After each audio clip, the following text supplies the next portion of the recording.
Hello, good evening. This is your host, Kim, tuning in for another blessed episode of the Self Love Witch podcast. Today's topic hits home for me, and this is let me not go crazy right now. This is a serious topic that I feel like every woman needs to tune into, and every man, honestly, everyone needs to tune in to, because we are living in the world today that really emphasizes everyone to be so hard, everyone to be so uptight, everyone to always be in this super defensive or survivalist type of mode. And I am definitely resisting that energy. I am not claiming it. I will not have it over my life. And I'm going to explain why I feel like it's very toxic. It's very detrimental to us, especially as women, but even as a people. So as you can read by the title, today's topic is going to be about protecting your softness. Now, what is softness, right? Because it could be seen as many things. A lot of people will automatically associate it with femininity. A lot of people will associate it with your appearance, whatever. But what I'm speaking on is your natural born ability to just be soft and to not have a guard up and to not be afraid to be vulnerable and to not be afraid to just exist freely, authentically. That's what I mean by your softness. But also, in a way, also your traits of just being empathetic and also just being genuine and also not having ulterior motives, just being very upfront, wearing your heart on your sleeve type of mentality. Because now we're being taught, no, you can't be that way because you will get ran over and destroyed in this world. And I'm here to say I don't believe that. I don't believe that. I just feel like what we need to do is be more discerning and have a better way of, deciphering who we should have in our circle and in our vicinity versus who we should not. So today I want to talk about some things that I've noticed and just some tips on how I protect my softness and how I feel like we as a collective can protect each other's softness. So I'm going to start off with the great lyrics of the great Miss Queen Lauryn Hill. In her song, Do Whoop That Thing, she has the lyrics of, "Don't be a hard rock when you really are a gem." Now, that could be interpreted a lot of different ways. I'm definitely a Lauryn Hill fan. I will be until the day that I cross over to the other side. Okay, Lauryn Hill is one of my queens. I grew up listening to her. I'm very grateful for that. So, Miss Lauryn Hill, when she said, "Don't be a hard rock when you really are a gem," I think about that, right? And I'm like, okay, don't be a hard rock when you really are a gem. Now, we all know that gems are in some form a rock. But let's get deep with this, right? So, she's saying, don't be a hard rock when you really are a gem. So how I interpret that is we are such divine beings. We are such godly creations. We are so divine. We are so ethereal. We're so magnificent. We're so pure. Before we get introduced to all the BS and all the chaotic things of other people and just how life can just really just change your whole way of being, right? So in that song, she's saying, don't be a hard rock when you really are a gem. A gem is, a divine, very very reverenced thing. And a hard rock is really just like this thing that's just hard. No one really adores it. It's very cold. It's very complacent. It's just a rock. Or, a rock. So she's saying, don't be a hard rock when you really are a gem. And that to me just completely exemplified how, don't turn into this hard, cold, defensive, completely angry person when you really are at your core a sweet, giving, empathetic, genuine person. Don't be that way. Don't be what society molds you to be. Don't be the effects and the buildup of your traumas and what people have done to you. And it's easier said than done. The things that people do to us, the ways that we've constantly had to defend ourselves, to always be on defense mode, especially Black people. Okay, we've always had to be in this mindset of having to protect and defend ourselves. And, when it comes to my people, the greatest thing that I can say that I'm learning right now at 26 years of age is it is important to learn to balance in letting go that defensive mentality, because it really does wear you down. It's not a good space to be in consistently. It's not a good space to have to go through every single day. It's another form of a survival mode. But that's a whole other topic. But it brings me into my first tip of making sure that to protect your softness, you go where you are welcomed and where you are desired. I was talking about something earlier on Facebook because I was noticing, a lot of situations where there's a couple or, and there's a lot of confusion. There's a lot of resistance in their connection, meaning nothing really just flows in a healthy way. There's a lot of chaos, a lot of turbulence. And I was expressing how we need to start going for people that actually like us. And by that, I mean, in terms of dating or even just friendships, go, and even positions or whatever, go for places that willingly are opening the door for you.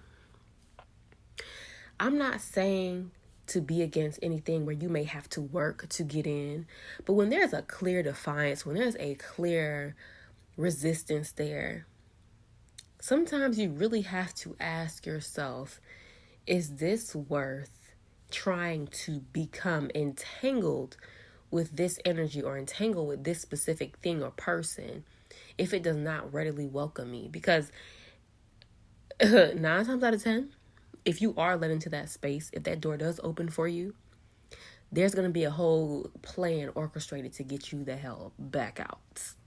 Let's be real. We could talk about that with just us as Black people. We've seen it. Okay? They ain't going to let you in with ease. Okay? Because there already was a disdain and a rejection of you. So a way to protect our softness, for one, is to go with things that bring flow and to go in places where doors are opening for us. And if I want to speak on us as women, to my women here, go with things, with women especially, it is very, very important for us to go into spaces, interact with others, do things that really go with our feminine energy and allow us to be in that energy and to allow us to flow naturally how we naturally do, because stress is not good for us. It's not really good for anyone, but of course we cannot handle higher amounts of stress. It's very, very bad on our bodies, and we know that from a month-to-month basis because our cycles definitely let us know how the previous month treated us. I don't know about y'all, but if I have had a crappy month and my month has just been filled with stress, trust me, my womb is going to let me know exactly how she's feeling. Versus an easy flowing month, I am relaxed, I'm at peace. But your womb will definitely speak to you, and it's good to tune into that too. That'll kind of let you know if you are protecting your softness or if you need to do a little bit better. So my next step is, of course, setting boundaries, right? So we need to set healthy boundaries to make sure we are not consistently putting ourselves and intentionally putting ourselves into spaces where we consistently have to protect our name, our character, our integrity, or anything of that matter. Knowingly putting yourself into spaces where you have to protect yourself or be on guard is a form of self-sabotage. It's a form of self-sabotage. And I speak about this all the time. I say, and I even have to remind myself, just because you have gotten through something and you are stronger and you are wiser and you are able to assess what's going on and you're able to get out of it, doesn't mean that you should willingly put yourself in those positions. And it doesn't mean that you should stay in those positions just because you are strong enough to handle it. The issue is, a lot of us, we get through something and we're like, oh, I can go through that again. It's nothing. And you don't understand the main point of you going through that and getting through that was to make sure you can identify that situation and to make sure you do not put yourself in that position again. We tend to forget all of the trials and tribulations that it took for us to get to that evolved state of having that wisdom. But we're going to really have to start being strict. Sometimes we need to start protecting ourselves like we are our children. You know how people have children and they say, I don't want my kids to go through anything I've went through. But that's good and all. But how come when it comes to you, it's like, oh, it's nothing. I could do this over again. No. You need to really start loving yourself because you are an example for how others should treat you. You are an example. If you have kids or if you want to have kids, how you treat yourself is going to be a huge example to those that look up to you or those that will come out of you or come from you. You get what I'm saying? You really have to make the strategic and intentional decision to make sure you don't put yourself in positions where you're having to fight or having to defend yourself or having to protect yourself. It's not natural. It's not natural. I understand if we just get put in situations, you know what I mean? But once you see and identify those places and those spaces and those people, places and things, no, it's a no-go. Don't put yourself back in those situations because what you're doing is you're programming your mind to continuously choose things that bring about struggle because that's what you're used to or because you think you can handle it. And it becomes to be a norm. And you can't even see how toxic and how detrimental and how self-sabotaging these choices you're making or the people you're choosing, how they're affecting you mentally. And how you're adding extra stress to your life that you don't even need. And that's blocking your blessings. We get a higher stress tolerance and we just feel like it's okay to be put in spaces to endure it again. And I don't agree with that. I don't agree with that. I feel like we need to have a very cutthroat type of mentality when it comes to protecting our peace. And even though we can withstand something, doesn't mean that we should go through it. I don't believe in the whole struggle love idea. I don't believe that women should have to struggle in order to find a good person first. Same with men. I don't believe men should have to struggle to find a good woman first. I feel like that has been trying to be ingrained in us because confusion and because resistance is so romanticized these days that we tend to believe that it's true. And it's not. It's not. So another thing is we have to be aware of who and what we have to protect ourselves from versus who we feel we can freely exist in front of. I feel like it's a great idea to make a list and go over the people in your life that you feel like you feel free and authentic and you feel like you can really be yourself around and you don't feel this weird or guarded energy around.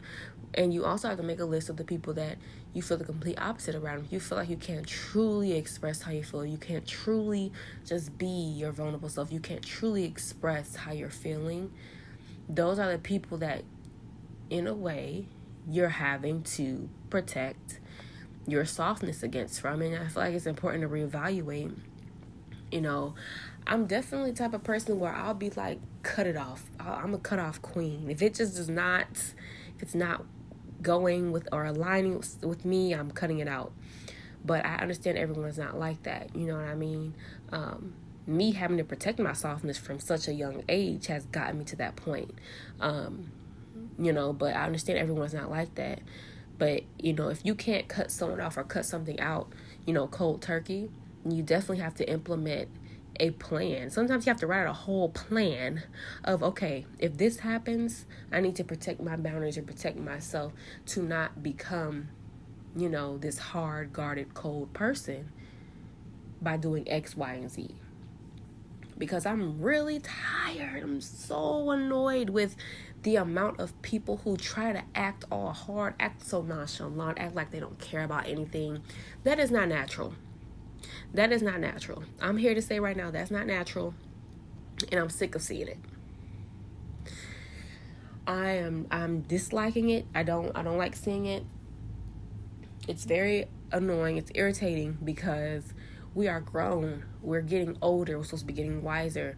We're not supposed to be completely downgrading when it comes to our mental and emotional awareness and maturity. We are supposed to be ascending. You go through one bad situation, of course, it's going to change you. But we have to do the work. We have to do the work. We can't just sit and be products of everything that we've gone through.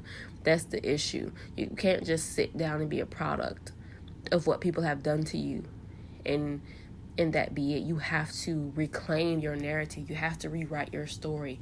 You cannot let people's actions completely define every step you take after. Your story does not begin where you cannot let your story begin where they did you wrong or where something went wrong in your life.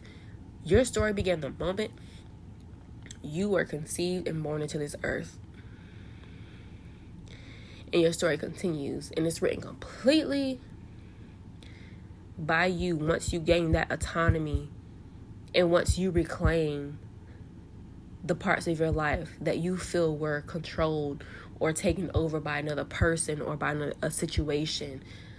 But I'm here today. I just want to express that to whoever's listening, that you have that power to completely pick up that pen and rewrite this thing. At any point. You can do it now. At any minute. That's the power you hold.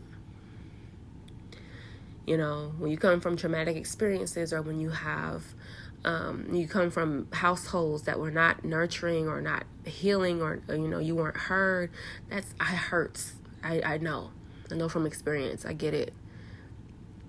You know what I mean? But there does come a point in life where you realize where you've let your hurt and your pain do so much talking and so much doing for you in your life. And then one day you wake up and then you realize you were on complete autopilot. You let your hurt make a lot of your choices. And from me speaking with elders in the community and me just, having conversations with a lot of wiser people, in my life, one thing they always tell me is, keep your heart light, learn to let stuff go, smile, take control of your life.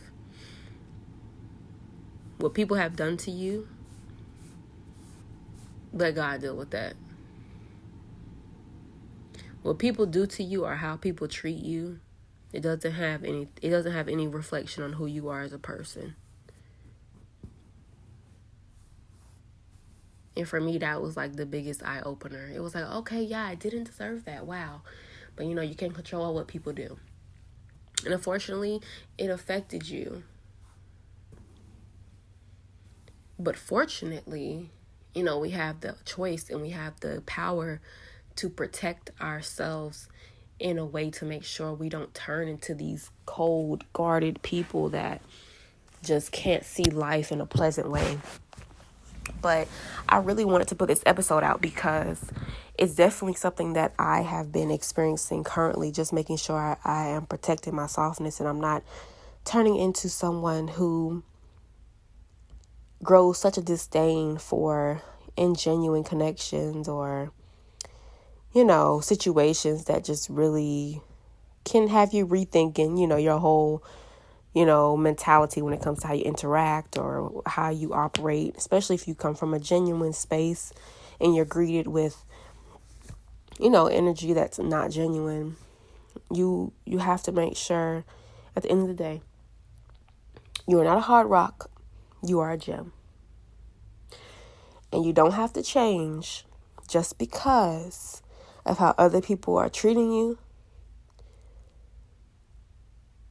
or because of what society is pushing down your throat.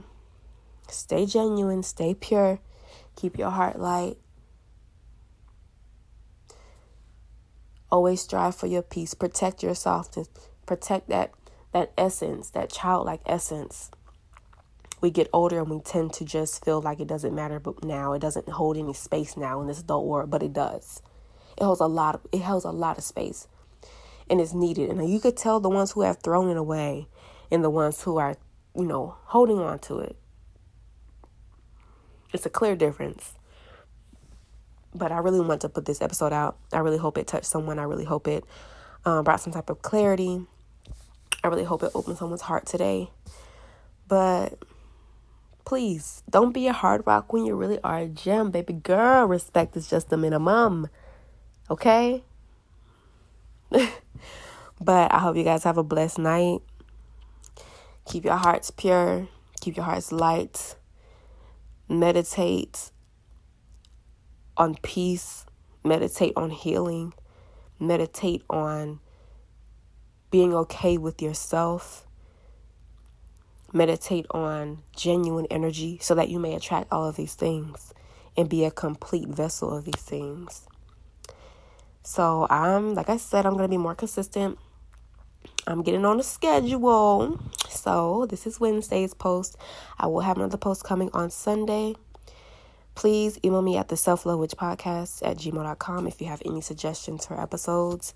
And also don't be afraid to follow me on Instagram at the selflovewitchpodcast.com, not .com. And or you can follow my personal Instagram at intentional mommy.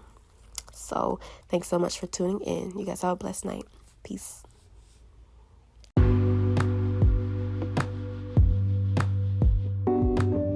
Hello, lovelies. This is Kim, your host for the Self-Love Witch podcast.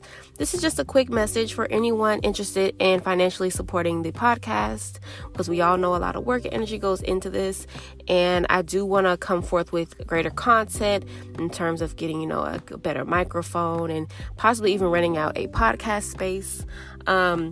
So if you are interested in financially supporting, you can actually pledge a certain amount each month on anchor.com.